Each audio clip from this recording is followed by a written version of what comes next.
నేను రేవంత్ రెడ్డికి ఒకటే చెప్తున్నా, నీకేమైనా బుద్ధి జ్ఞానం ఉంటే, సిగ్గు లజ్జ ఉంటే, నిన్ననే హైకోర్టు నానా దొబ్బులు దొబ్బింది మిమ్మల్ని. నిన్ననే తిట్టింది హైకోర్టు. ఎందుకు చేస్తున్నా ఇష్టం ఉన్నట్టు బుద్ధి జ్ఞానం లేదా అని. అయినా నీకు సిగ్గస్తలేదు. ఇవాళ మళ్ళీ పోయి అక్కడ డ్రామా చేస్తున్నావు. రేవంత్ రెడ్డి నీ భాషలనే చెప్తున్నావు, ఎందుకంటే ఇక మామూలు భాషలు చెప్తే అర్థం కాదు. నువ్వు మొగోనివే అయితే ముందు 6 గ్యారెంటీలు అమలు చేయి.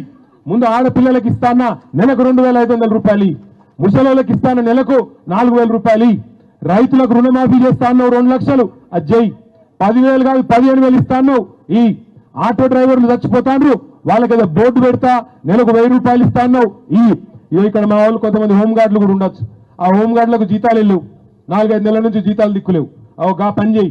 పేదవాళ్ళని ఆదుకో. బస్తీలలో ఉన్న వాళ్ళకు దమ్ముంటే కేసీఆర్ 1,00,000 డబుల్ బెడ్రూమ్ ఇల్లు కడితే మొగోను అయితే నువ్వు 2 లక్షలు కట్టు, వద్దంటలేం. కానీ ఉన్న ఇంట్లోకి తీసి బయట వారేస్తామంటే మాత్రం ఊకోమె.